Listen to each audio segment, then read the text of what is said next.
didapatkan selama kegiatan PDP. Sebelumnya di sini saya akan menyampaikan diseminasi budaya positif. Jadi mari kita bersama-sama berkolaborasi, saling mendukung demi mewujudkan disiplin positif di sekolah kita tercinta ini. Pasti tidak asing bagi Bapak Ibu semuanya yang namanya disiplin itu apa. Tentu disiplin itu berhubungan erat dengan segala sesuatu yang agak sedikit memaksa biasanya ya Bapak Ibu ya. Di sini konsep utama budaya positif. Yang pertama ada perubahan paradigma belajar, disiplin positif, kebutuhan dasar manusia, motivasi perilaku manusia, posisi kontrol restitusi, keyakinan kelas dan segitiga restitusi. Pembelajaran dengan paradigma baru. Jadi di sini pembelajaran yang sedang gencar-gencarnya pemerintah kita lakukan yaitu dengan pembelajaran yang mewujudkan profil pelajar Pancasila. Sebenarnya Bapak Ibu juga sudah mengenal apa saja profil pelajar Pancasila. Disiplin positif dalam budaya kita, maka kata disiplin itu dimaknai menjadi sesuatu yang dilakukan seseorang pada orang lain untuk mendapatkan kepatuhan. Kita cenderung menghubungkan kata disiplin ini dengan ketidaknyamanan biasanya. Karena biasanya segala sesuatu peraturan yang dibuat oleh orang lain untuk kita lakukan, untuk kita supaya mendisiplinkan seseorang biasanya menimbulkan rasa tidak nyaman. Begitu juga apa yang sering kita lakukan terhadap anak-anak kita di sekolah kita masih ya. Mungkin Bapak dan Ibu sering kali melakukan sesuatu yang sebenarnya membuat siswa kita itu tidak nyaman. Jadi mari kita semua keluar dari zona itu. Kita keluar dari zona nyaman yang selama ini dilakukan oleh guru-guru zaman old kalau kata anak muda, zaman dulu. Jadi kalau sekarang kita harus menuntun anak-anak itu sesuai dengan kodratnya, kodrat zaman dan juga kodrat lahiriah.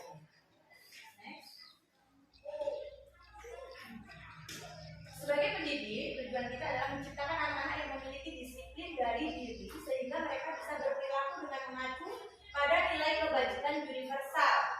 Jadi, memiliki motivasinya itu motivasi intrinsik dari dalam diri, bukan motivasi dari luar atau ekstrinsik. Disiplin positif merupakan salah satu cara penerapan disiplin yang bertujuan untuk menumbuhkan kesadaran serta memberdayakan anak untuk melakukan sesuatu itu tanpa paksaan, tanpa ancaman maupun tanpa hukuman maupun tanpa sogokan. Ingat, Bapak Ibu, kita sering sekali di kelas ya, tanpa kita sadari kita itu melakukan sesuatu dengan iming-iming, dengan sogokan. Ya, Pak? Iya ya. Dengan sogokan, misal ketika ada ulangan, kita memberikan ulangan sama anak. Ayo nanti yang nilai 100 Ibu kasih hadiah. Itu sogokan ya. Nah, itu sogokan dan sebenarnya itu secara tidak langsung itu tidak baik untuk perkembangan anak kita. Iya, memberikan hadiah, memberikan sogokan. Kenapa? Karena ketika tidak melakukan, kita tidak memberikan hadiah, iya. Ketika benar kalau dulu kita menganggapnya itu sebagai motivasi, tetapi ketika kita tidak memberikan reward, tidak memberikan hadiah, tidak memberikan iming-iming, anak-anak jadi tidak berkreativitas, anak-anak jadi malas. Ada hadiahnya aja kok, malas kok, gitu kan? Oke, sebelum lanjut ke materi selanjutnya, saya akan ada briefing sebentar. Di sini saya punya kotak. Di sini berisi gambar. Gambar ini isinya adalah gambar Bapak Ibu yang ada di sini. Di sini adalah orang-orang hebat yang saya temui sejak saya pindah ke sini. Gak cuma saya anggap sebagai teman sejawat, sebagai senior, tapi juga sudah saya anggap sebagai keluarga saya. Karena apa? Di sini saya mendapatkan motivasi yang luar biasa untuk kemajuan karir saya. Yang paling boleh lihat? Ada foto siapa nanti? Siapa yang kedua? Bukan saya apa yang kedua? Oke, gak boleh ngintip ya. Silakan ada dilihat foto siapa di sini. Pokoknya di sini orang-orang yang sangat gak boleh ambil ini aja. Oh ngintip. Ada foto siapa?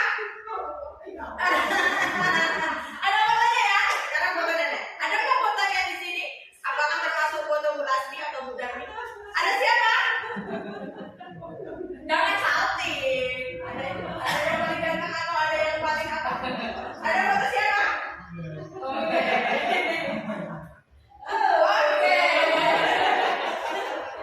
Oke. Yang lagi tampil. Iya.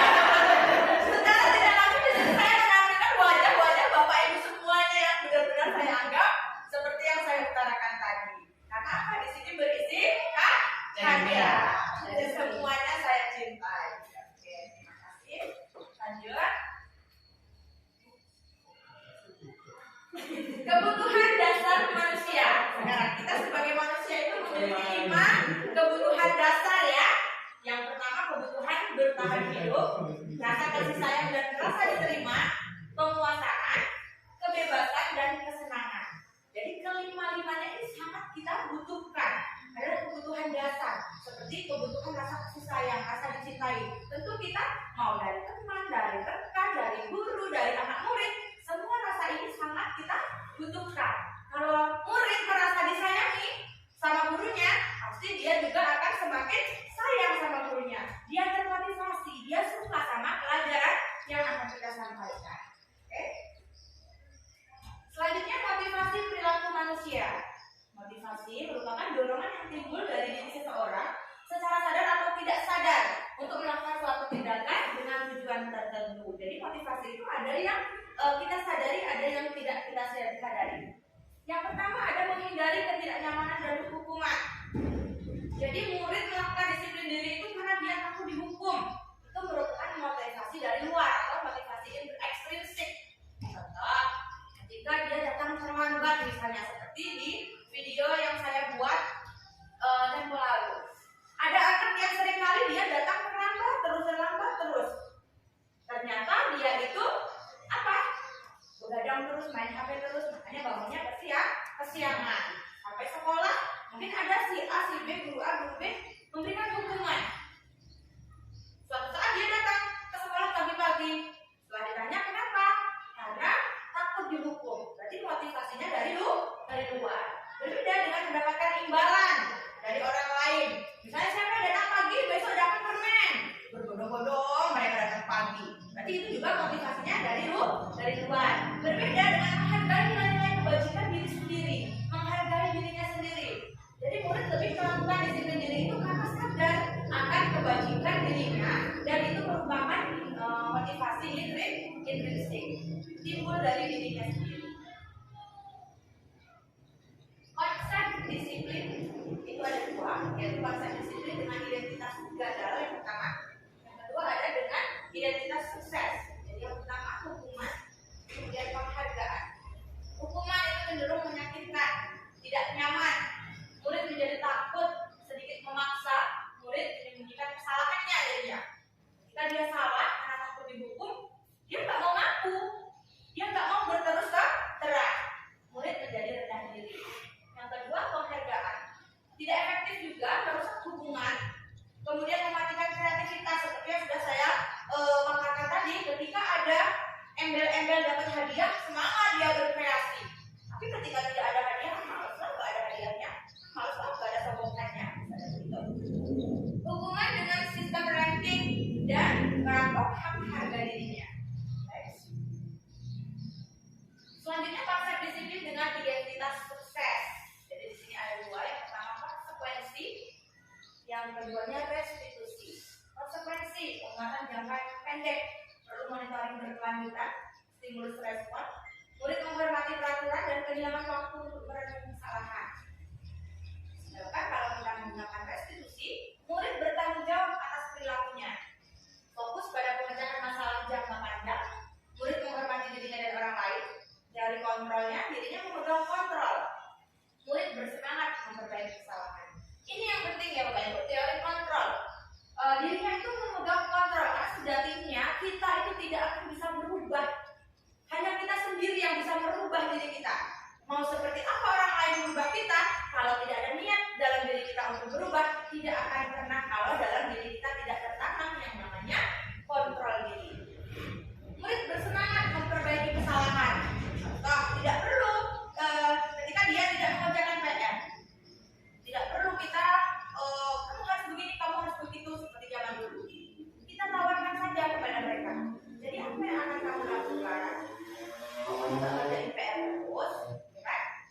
kembali pada kelompok mereka dengan karakter yang lebih kuat. Ciri-cirinya bukan menebus kesalahan, namun dia belajar dari kesalahannya. Yang kedua, memperbaiki hubungan. Tawaran bukan paksaan. Jadi ketika dia datang ke sekolah telat, besoknya dia masih telat lagi, kita tawarkan. Lalu apa yang akan kamu lakukan untuk memperbaiki kesalahan kamu? Itu bukannya kita mendikte mereka, besok kamu harus bangun pagi, besok kamu tidak boleh terlambat. Selanjutnya menuntut untuk melihat ke dalam diri, mencari kebutuhan dasar yang mendasari tindakan, fokus pada karakter bukan tindakan. Lalu menguatkan dan fokus pada solusinya. Siapa yang menciptakan solusi? Kita bersama anak. Jadi mereka sendiri yang menciptakan solusi untuk masalah dia sendiri. Perbedaannya, contoh pada kasus siswa yang sering tidak mengerjakan PR. Jika kita menggunakan hukuman, guru menghukum siswa tersebut berapa bendera 10 menit misalnya, guru marah-marah, muridnya jadi takut, jadi down. Lalu konsekuensi misalnya, guru memberikan konsekuensi, pokoknya kalau ada yang tidak mengerjakan PR, konsekuensinya harus mengerjakan 3 kali lipat di bukunya. Jadi ketika dia tidak mengerjakan PR, kita tawarkan aja, kamu sudah tahu kan konsekuensinya apa? Ya bu, konsekuensinya harus begini. Jadi dia sudah paham dengan konsekuensi sendiri. Yang terakhir, restitusi. Guru menanyakan keyakinan kelas. Jadi makanya sekarang itu di dalam kelas setiap kelas harus mempunyai yang namanya keyakinan kelas. Jadi keyakinan kelas itulah nanti yang akan membuat siswa kita bisa mengontrol dirinya masing-masing. Guru terbuka dari siswa menghormati dirinya dan orang lain. Jadi ketika ada kesepakatan kelas yang sudah dibuat, kemudian kita jadikan sebagai keyakinan kelas, disitulah disiplin positif akan mulai nampak. Karena anak-anak sudah meyakini, beda dengan tadi yang namanya peraturan kelas.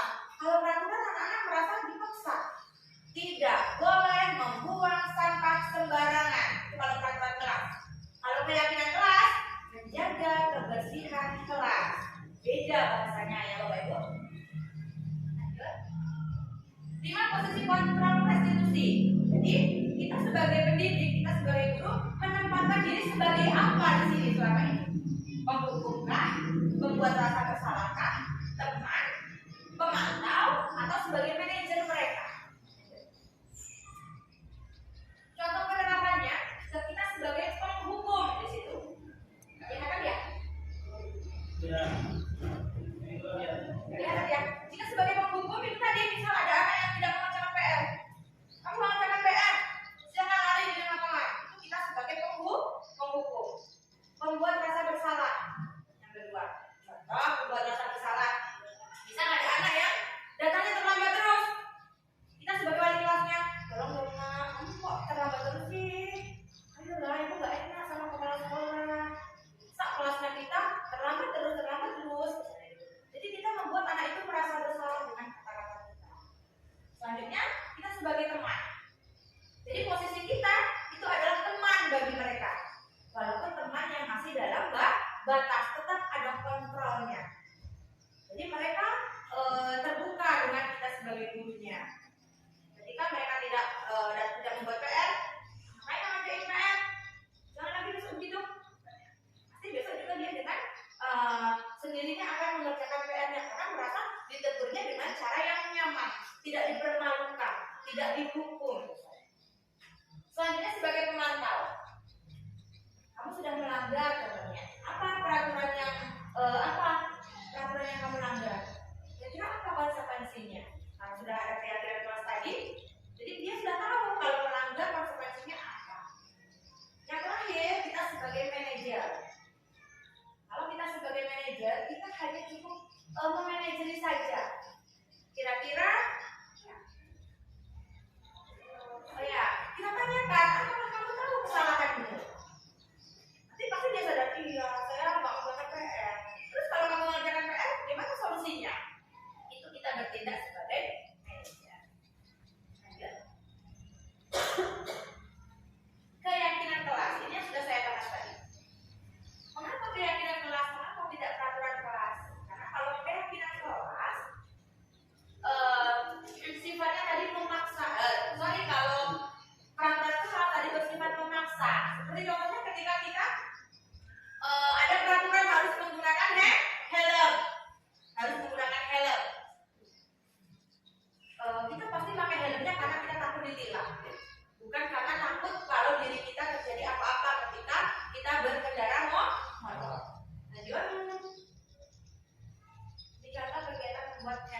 jadi bisa diterapkan di kelas lain, di kelas Bapak Ibu ya. Selanjutnya, bagaimana pembentukannya? Di situ bisa dilihat tipe dalam bentuk positif sedikit saja agar keyakinan kelas itu mudah diingat. Semua warga kelas sekolah dilibatkan saat membuatnya. Jadi antara guru, antara warga sekolahnya, antara muridnya semuanya dilibatkan. Lanjut. Segitiga restitusi. Jadi caranya tadi ketika anak membuat kesalahan, yang pertama kita menstabilkan identitasnya, memvalidasi tindakan yang salahnya, baru menanyakan keyakinan kelas apa yang dia langgar. Tawarkan solusinya seperti apa. Ya. Contoh penerapan segitiga restitusi. Di sini ada anak yang sering tidak mengerjakan PR, dan di sebelahnya ada anak yang sering datang terlambat karena gagal. Di dalam penerapan program disiplin positif, hendaknya guru memiliki standar kepribadian profesional dan sosial yang baik, karena kita mampu merefleksi atau berefleksi pada posisi kontrolnya saat ini. Itu saja. Jadi semangat untuk kita semua, kita menjadi posisi guru yang berposisi sebagai manajer, memanajeri anak-anak kita. Jadi semangat untuk mencerdaskan anak bangsa. Ingat, guru bergerak, Indonesia maju. Oke, sebelumnya saya ucapkan terima kasih atas waktunya Bapak Ibu semuanya berkenan mendengarkan saya di sini. Lebih dan kurangnya saya mohon maaf. Semoga semuanya bermanfaat untuk kita semua. Saya akhiri. Assalamualaikum warahmatullahi wabarakatuh. Waalaikumsalam.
ketika keluar kelas.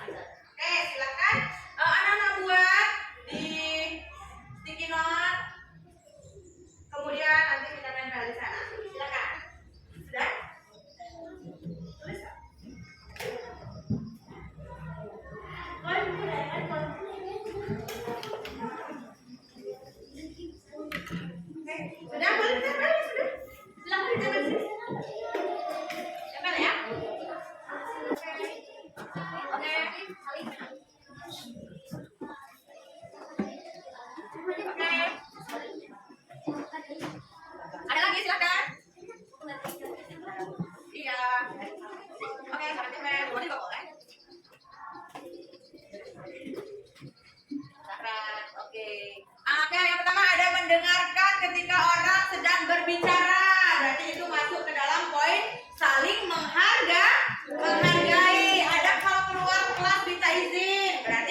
Demi apa? Demi kebaikan kita bersama.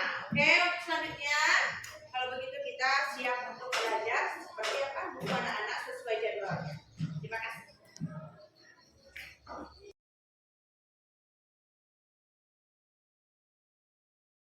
Assalamualaikum warahmatullahi wabarakatuh. Nama saya Zara Septiana. Saya dari kelas 6A. Saya senang sekali bisa diajak berdiskusi bersama guru dan teman-teman untuk membuat keyakinan kelas. Semoga kami menjadi anak yang lebih disiplin. Terima kasih. Assalamualaikum warahmatullahi wabarakatuh. Nama saya Tutaya Shanti dari kelas 6A. Saya senang sekali bisa membuat keyakinan kelas bersama. Semoga dengan keyakinan kelas ini kita bisa menjadi anak yang lebih bertanggung jawab. Terima kasih.